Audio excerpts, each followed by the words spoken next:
RC ladder circuit is used commonly for insertion of delays. This delay can be intentional in many of the applications. In this episode, we will create a homogeneous RC ladder where each step of the ladder has the same R and C values. We will apply a sine wave input to observe the shift of the waveform in RC ladder. We will apply transient analysis to observe the time domain response of the circuit. So stay tuned, stay focused.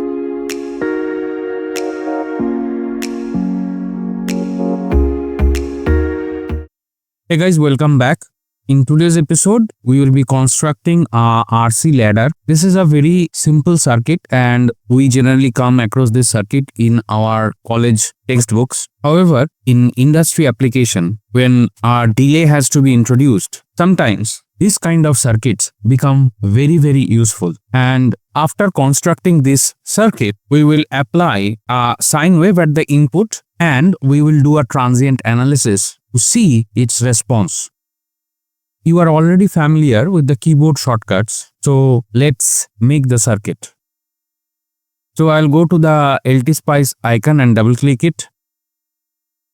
You can see the dashboard has opened and we'll go to the new file icon or new schematic icon here so that the schematic dashboard will open. Now first we will save this particular file with the name RC ladder circuit. I go to file, then save as, then I name it as RC ladder circuit and I'll click on the save button. Now here you can see the file name, it is getting displayed and we have saved the file with this particular name. So we will start making the circuit. From the keyboard, I'll hit P for the capacitances. Here we'll make the ladder with 4 capacitors and 4 resistors. So I'll hit Ctrl plus R from the keyboard to rotate the capacitor. So I'll place the first one. Then in the same line, I'll place the second one, the third one, and the fourth one. I'll right click to vanish it. Now from the keyboard, I'll hit R. So the resistances are coming. So I'll place the first resistor here, second resistor here, third resistor here, and the fourth resistor here. I'll right click to vanish it. Now I'll hit V from the keyboard for a voltage source. So I'll place it here, right click to vanish it. Now I will hit the W from the keyboard for the wiring. I'll connect the voltage source to the capacitor. I'll connect the capacitors. You can see the capacitors are connected in series and I'll draw the ground line here. I'll go right hand side up to this and up to the final R and I'll click it here. I'll right click and I'll use the fit to screen. You can see the resistances are getting connected in parallel. I'll do the same for all the resistors. I'll right click to vanish it. I'll do the fit to screen again. Now one thing is remaining. We have to place the actual ground. For that we'll hit the G from the keyboard. This ground symbol comes up and we'll place it here. I'll right click to vanish it. I'll do the wiring and I'll again fit to screen. Now all the placeholders have been placed. I'll click to the save icon to save the file. Now I will give the values of the capacitances. I'll right click. Each of the capacitance will have the 12 picofarad value. I'm giving 12 PF.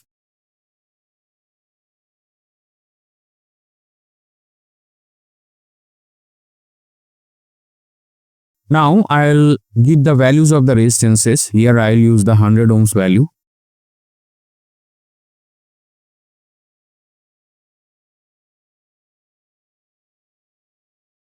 Now I'll configure the voltage source. For that I'll right click. I'll go to advanced. I'll select sine. So here I'll set the DC offset to 0. I'll use the amplitude as 10 and frequency I will use 30K, that means 30 kilohertz. I'll click OK to save this.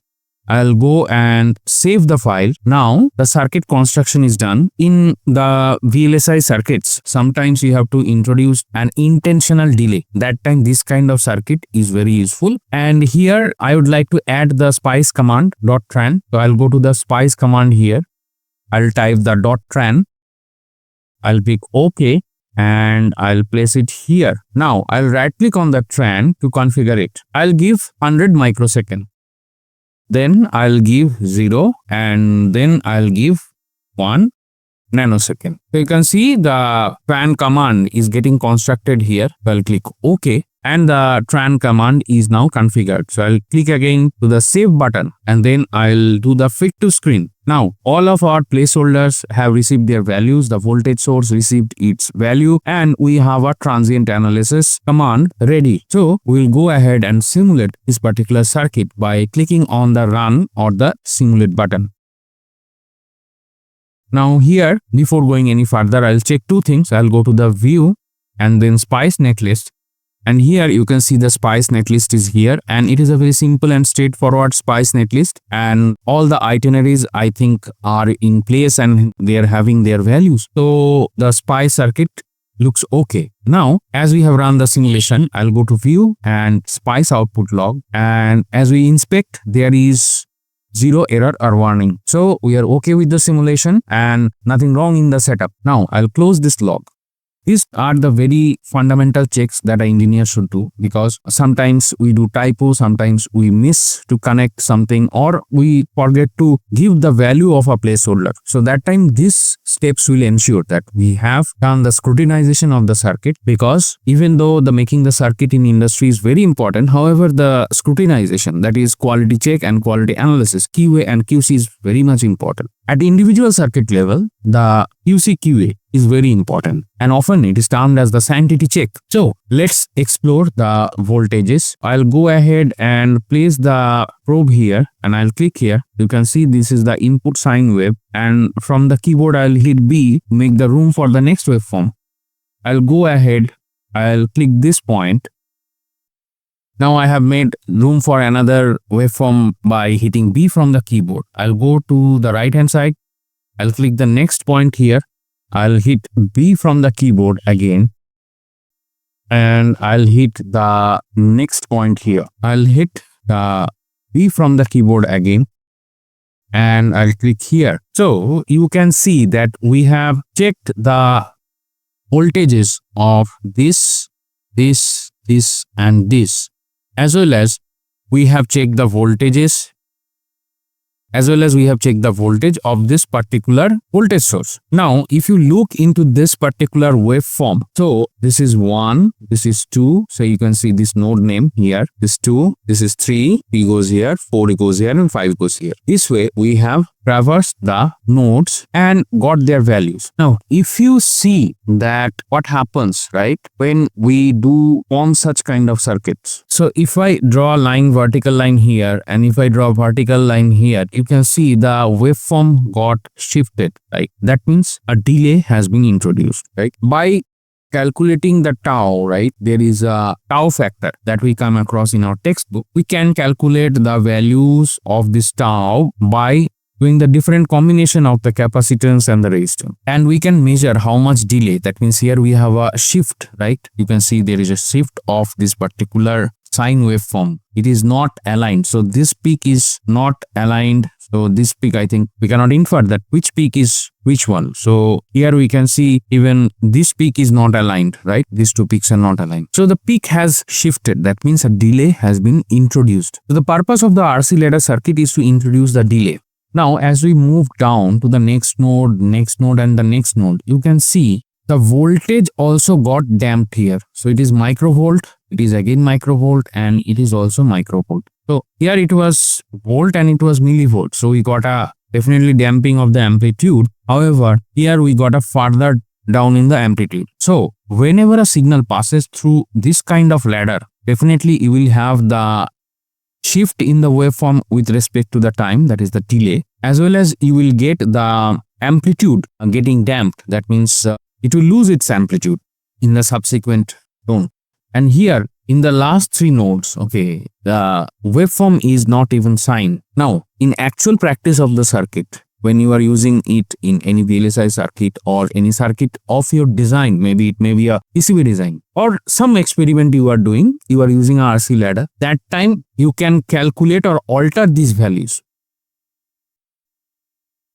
Here we have given the same value to all of them, right? 12 picofarad, 12 picofarad and 100 ohms, 100 ohms. For your experiment, you can change these values and rerun the simulation to see the impact here, right? And you keep on changing the values here as you need and see the response here. And this way, you can optimize your RC ladder. That means how much amplitude it should get down or amplitude get decayed, or you can say it has lost its amplitude. So the reduction of the amplitude you can calculate based on your experimentation here. And that is a very basic utility of any spice circuit. So here, if you do all the thing, change all the values, right? And then you go to breadboard and you set up your signal generator here, set all these values and give the real time the capacitor resistance values that you have optimized here to see the real world effect, so that you can watch the waveforms in CRO, right? Here you are watching all these things in the waveform viewer, which is a virtual CRO here. Now, doing this experimentation, doing all this experimentation, you will achieve a RC ladder circuit with